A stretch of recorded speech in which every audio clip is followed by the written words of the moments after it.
tal? ¿Cómo están? Bienvenidos a Voz Ciudadana. El día de hoy vamos a tratar un tema, sin duda, que tiene que ver con aspectos polémicos. Vamos a tratar sobre el análisis de la violencia y también el endurecimiento de las penas. Y esto tiene que ver mucho porque en la ciudadanía se escucha, con los últimos casos de violaciones, que por qué no se aplica la pena de muerte. Ese es uno de los temas, de los puntos que vamos a tratar el día de hoy aquí en Voz Ciudadana.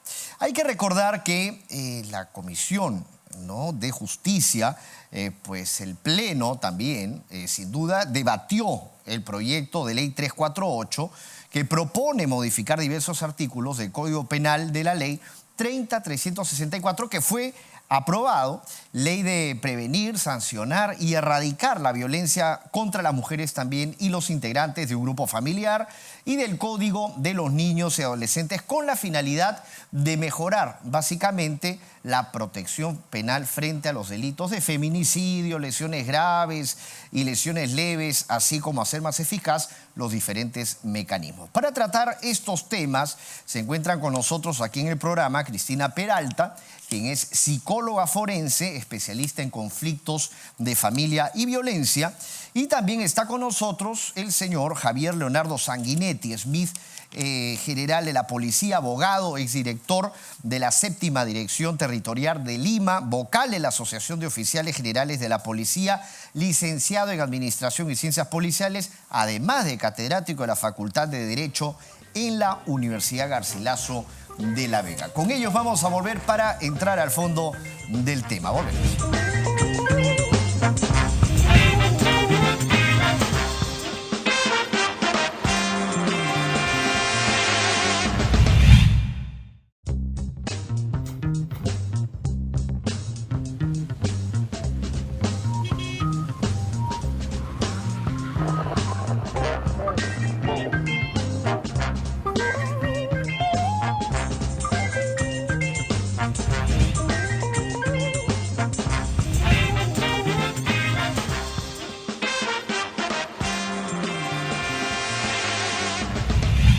Bien, estamos ya con nuestros invitados. Bienvenidos, señores. ¿Qué tal? ¿Cómo está? ¿Qué tal? ¿Cómo está, señora Peralta? Bueno, empezar primero, ¿no?, preguntándole a usted en torno a cuál es la explicación que se podría dar de que existan estos altos índices de violencia de género actuales en nuestro país y de los que se acaban de presentar también de violación.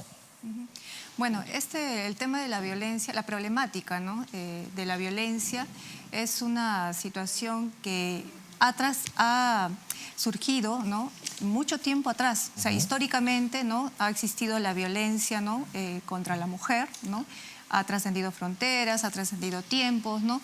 Y en nuestro país, al igual que en muchos países de Sudamérica, ¿no?, se podría decir que está relacionado a la cultura patriarcal, a la cultura machista, ¿no?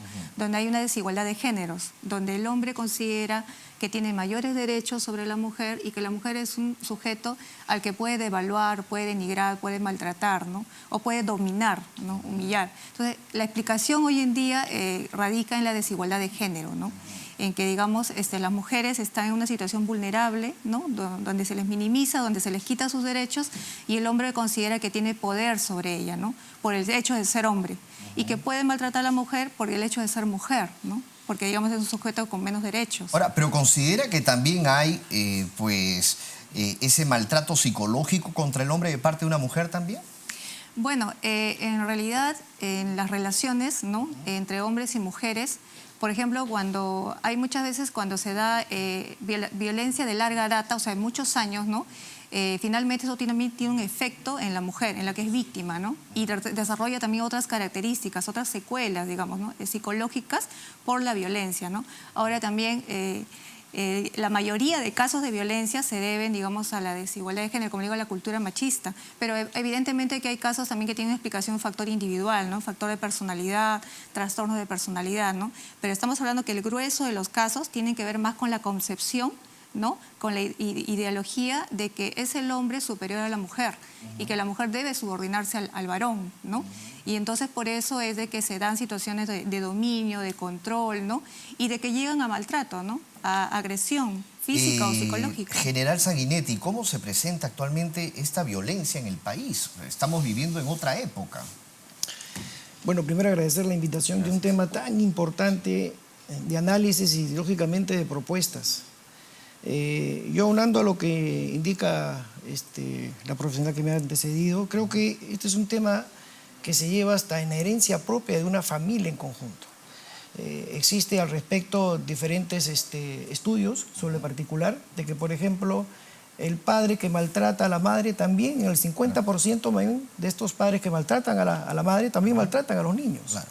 Las niñas que han vivido en ese tipo de ambiente de maltratos son también, cuando ellas tengan una familia, también soportan ese tipo de maltrato. Entonces, yo creo que esto suma también, y conocemos de que ha crecido en el tema de la información, y no hay en alguna manera la forma en que estas personas puedan tener la educación, la falta de que el Estado pueda llegar a estas personas y hacerle entender cuáles son sus derechos, cómo en alguna manera pueden ser vulnerados, la pobreza. Existe un montón de indicativos que hace de que esto ocurra, ¿no?, a diario. Ahora, y no solamente se dan las agresiones, por ejemplo, con golpes o de forma verbal, ¿no? Este tipo de violencia psicológica, sino también hay la violencia sexual y entra a tallar también en todo este cúmulo de delitos y muchos de los ciudadanos pues están cuestionando, dicen, ¿por qué no se endurecen las penas contra los agresores sexuales? ¿O es que nuestras penas son duras pero no se ejecutan de la mejor manera? ¿Qué es lo que está sucediendo? Yo creo que de alguna manera las penas en el Código Penal están claramente a partir del artículo 173, que habla en el caso de que hay cadena perpetua para los violadores que matan justamente a sus víctimas. Existen normas que establecen diferentes sanciones drásticas. Yo creo que este tema en el procedimiento, desde el primer inicio donde ocurre el hecho, donde el Estado con sus organismos puede de alguna manera rápidamente en ese momento poder atender a esa emergencia, ¿no? Y que el procedimiento de las entidades que tengan esta responsabilidad hagan y cumplan su trabajo. ¿Qué tipo de violencia se exige, por favor? Bueno, eso de las sanciones, nuestro país en comparación con otros países, ¿no?, está considerado como un país donde las sanciones son benévolas, ¿no? Estamos hablando, por ejemplo, de cadena perpetua en el caso de una violación, pero cuando hay el agravante de que se mata a la víctima. Pero cuando no, digamos, si no la mata o si, digamos, no se usó un arma o si no se la violó en grupo, entonces las penas son menores, ¿no? 6, 7 años, 8 años. Entonces, esa es la sensación que queda de que es impune. O sea, que, digamos, no se hace justicia para este tipo de delitos, ¿no? No hay una verdadera justicia porque las penas son consideradas menores, ¿no? Y eso debido a que, general, también te transmito la pregunta a ti. ¿Qué es lo que está pasando? ¿No hay mano dura? Quizás los jueces no son los idóneos.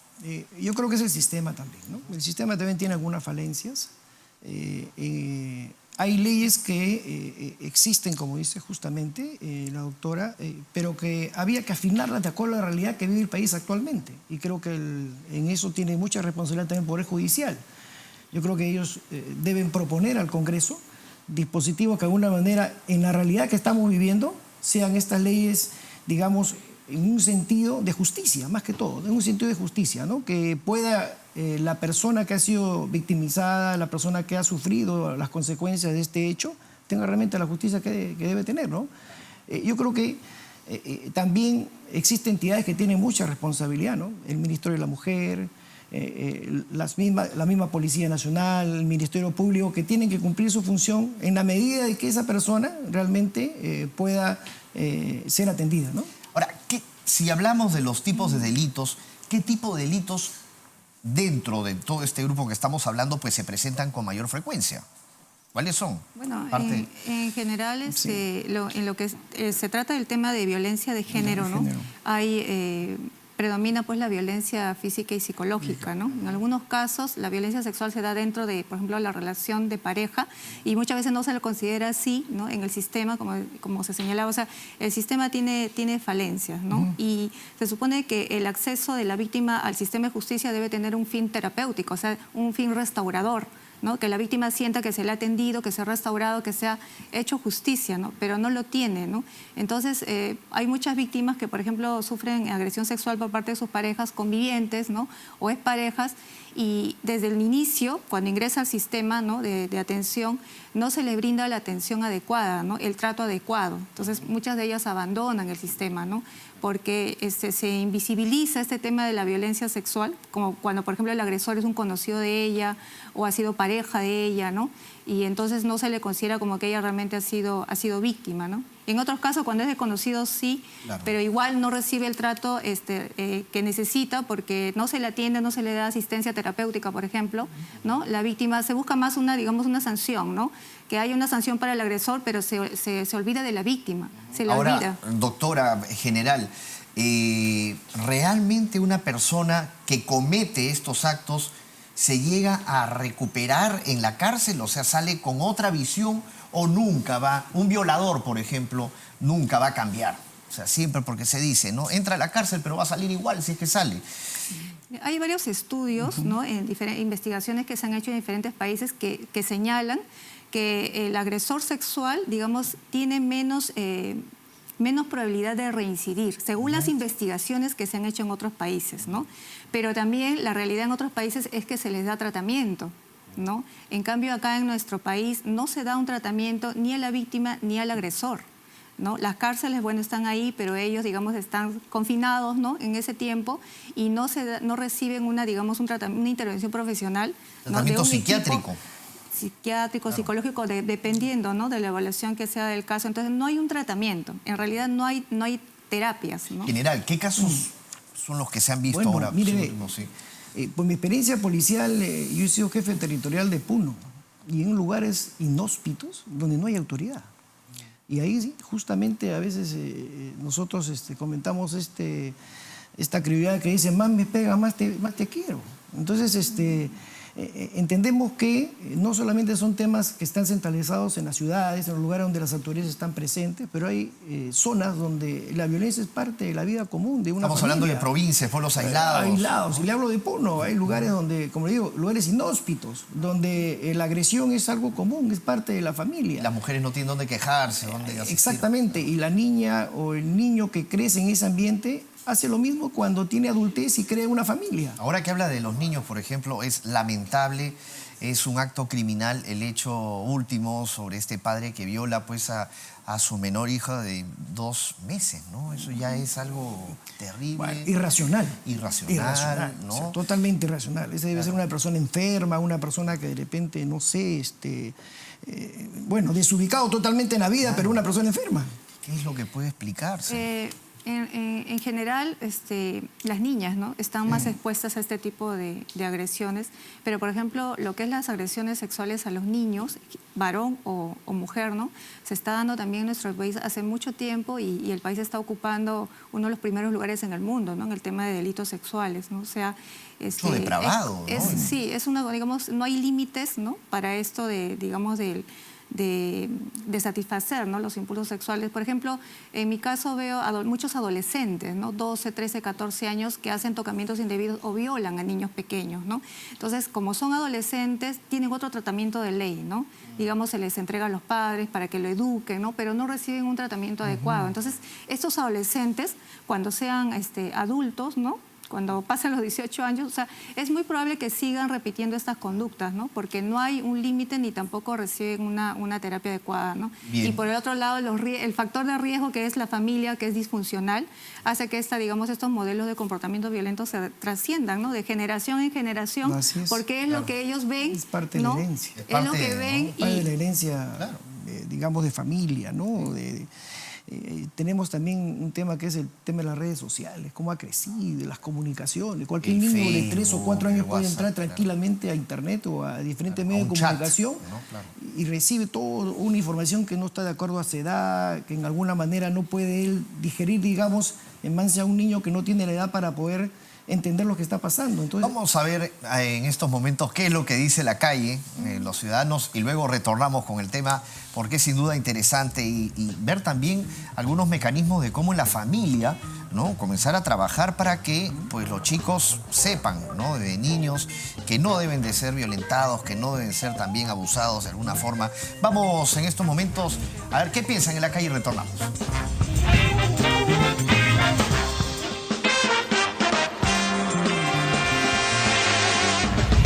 Para ti, ¿cuál debería ser la condena para una persona que cometió un delito como una agresión sexual o hasta una violación a un menor de edad? De verdad, la verdad, pena de muerte. Imagínese violar a una niña de 2, a su propia hija, no es algo incondenable. Ese hombre no debe merecer estar acá con nosotros. Las últimas estadísticas dicen que el 30% de la población del Perú tiene problemas de salud mental. Entonces es una cifra enorme, por supuesto, que requiere atención. Debe ser cadena perpetua porque ellos no merecen salir, son una lacra en esta sociedad. ¿De qué vale que estén encerrados? Si estoy vuelta, los sueltan. Igual te cometen las mismas fechorías. A todo el que quita la vida, pues habrá que quitársela también. Y uno no quisiera que a nuestra familia le sucediera igual, porque es una cosa atroz. Yo creo que para las personas que cometen con niñas menores de 10, 11, 12 años, deben pena de muerte, no hay otra manera. Todo condenado por terrorismo, violaciones, en fin, delitos graves. Debería del DNI, después de que son condenados, y aunque hayan cumplido la condena, el DNI debe cambiar de color para identificarlos fácilmente, ¿no? Y yo creo, estoy convencido que el que quita la vida pierde el derecho a vivir, como tienen todas las personas.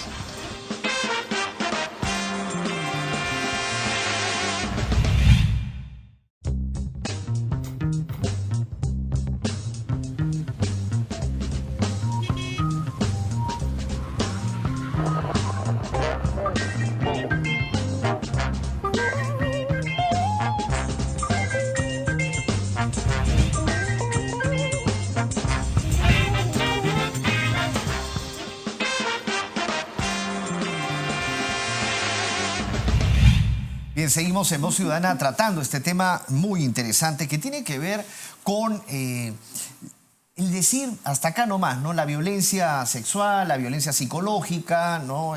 Esa diferencia que explicaba la doctora también de género, ¿no? Entonces, quería yo preguntarle, general, ¿qué hacer? ¿Desde dónde formar? ¿No? Porque si bien es cierto, todo el mundo habla de la familia, ¿no? Que desde ahí se forma la base de una persona que va creciendo y pues se hace bien o se hace mal en la vida.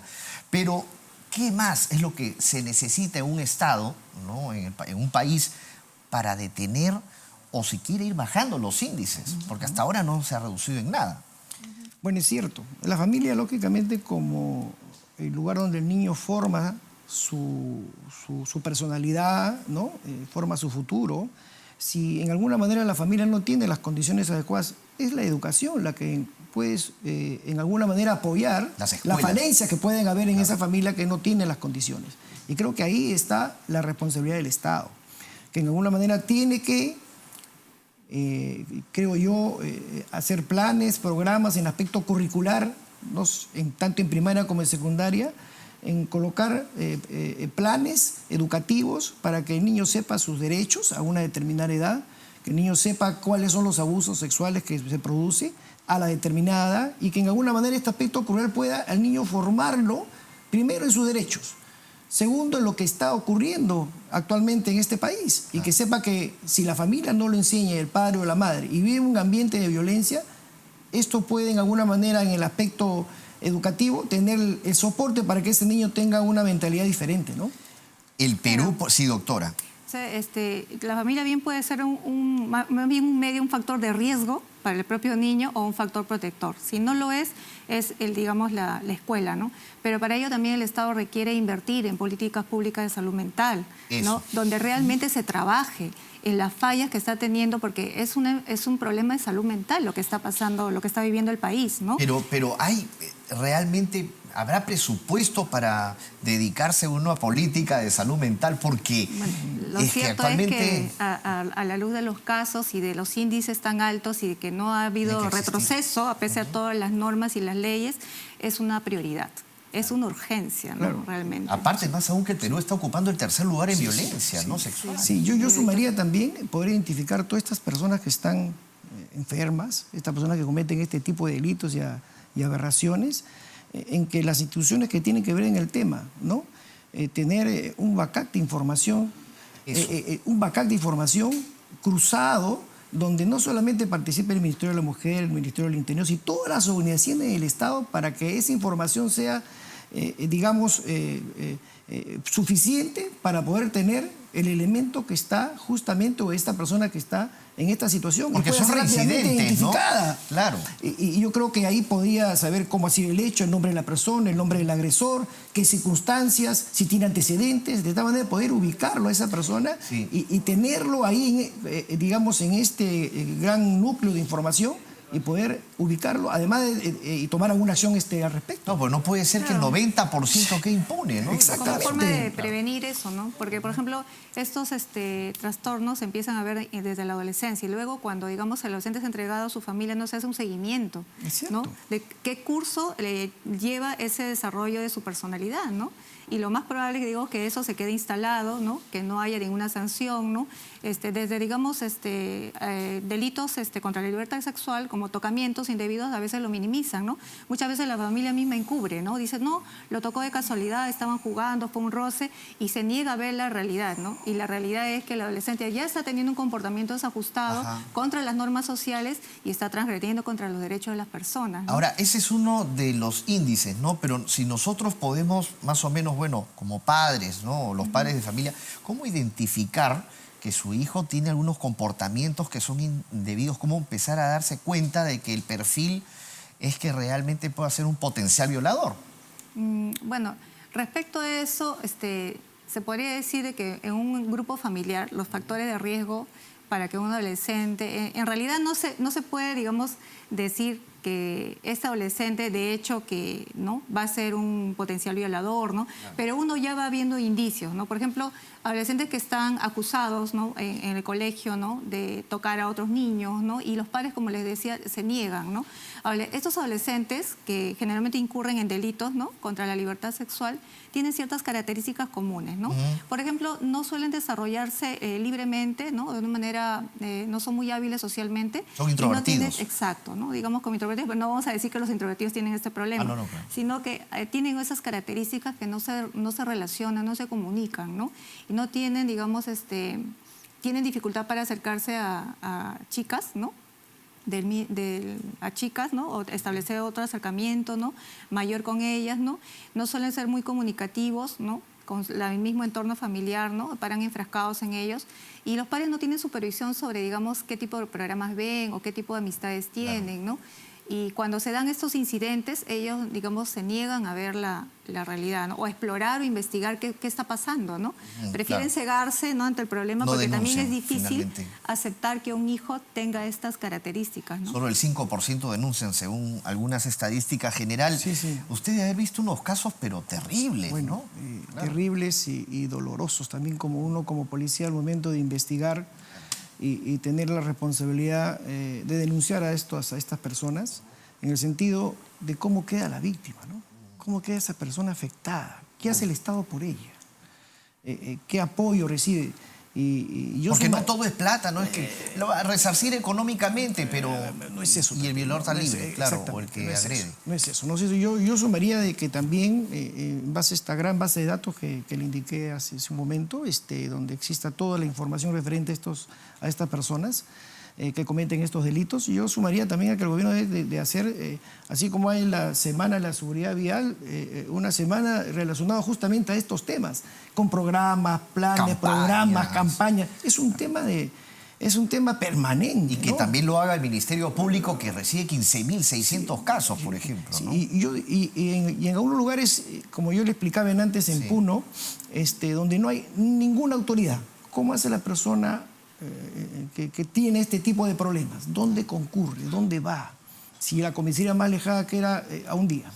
Entonces, son casos, como dijo la doctora en su momento, casos silenciosos, donde no hay estadística, no hay información, conviven con esos hechos Entonces yo creo que este programa de atención inmediata, que es muy importante cuando una persona llega a cualquier estamento del Estado y es recepcionada su denuncia, su queja, y tenga una atención inmediata. Yo creo que ahí se gana en algo de que esa persona realmente va a tener justicia, ¿no? Sí, doctora, algo que agregar en torno a lo que ha dicho el general, Sí, bueno, ¿no? otra forma de prevenir también es, por ejemplo, por los estudios de casos, ¿no?, que se ve de agresores sexuales, se encuentra un factor en la historia de estas personas que han sido víctimas de abuso también, ¿no?, cuando han sido niños, pero no han recibido tratamiento, ¿no? El tema de la intervención a tiempo, ¿no?, para prevenir que queden secuelas, que se desarrolle trastornos es muy importante, ¿no? Lo que También es hay el el tratamiento caso terapéutico. también hay el caso de esta chica que mató, por ejemplo, al dueño de un restaurante, Bueno, Chifa, ¿no? dos Ese personas en un también día. Claro, 2 personas en un Y día, no ¿no? tiene ningún arrepentimiento, no muestra ningún dolor. Yo creo que ahí depende. Le cortó la doctora, oreja al padre, luego de ahí. Sí, o sea, digamos, los indicadores de psicopatía, ¿no?, o trastorno disocial, porque mientras no tengan los 18 años se habla de trastorno disocial, pero cumplidos los 18 años se habla de trastorno antisocial, ¿no? Esto, por ejemplo, se está viendo últimamente que en adolescentes mujeres, ¿no?, están liderando las bandas, ¿no?, o digamos, los asaltos en pandilla, ¿no?, o digamos, a mano armada, ¿no? Entonces, he estado viendo algunos casos así donde ya no solamente son los chicos, sino son las chicas. La ¿no? delincuencia juvenil, ¿no? Y en donde también hay mujeres de pandillas, ¿no? Entonces, ahora, el tema es que, claro, se hablan de políticas de Estado, por ejemplo, para enfrentar este tipo de delitos, pero no están uniformizadas, ¿no? Como que hay muchas campañas dispersas, pero no hay ninguna que concentre, ¿no? A todos. Entonces, definitivamente, ¿qué es lo que ustedes podrían sugerir, ¿no?, para que se trabaje, pues, ya sea desde el legislativo, se trabaje también, ¿por qué no desde el ejecutivo? Bueno, sí, ese ha sido un gran problema, por ejemplo, para atender, ¿no?, a las víctimas de violencia de todo tipo, que digamos es como que todo estuviera disgregado, ¿no? Las instituciones, cada una trabaja de acuerdo a sus normas, a sus protocolos, pero no existe un protocolo interinstitucional. Y si lo existe, por ejemplo, todavía falta mucho como para que se concrete en la práctica, ¿no? Y eso hace que muchas víctimas se desanimen de continuar en la denuncia o en el proceso, ¿no? Porque es engorroso, porque tienen que estar pasando una y otra vez, digamos, evaluaciones, entrevistas, ¿no? Y como que finalmente es tan largo también, cuando se inicia un juicio es tan largo que en el proceso mismo, el mismo proceso judicial termina siendo revictimizante, dañino, ¿no?, para ellos, y lo abandonan a veces ya por proteger su salud mental. Entonces lo que se requiere es vincular esfuerzos, ¿no?, que digamos exista una coordinación, ¿no?, entre Una todas las política instituciones, nacional.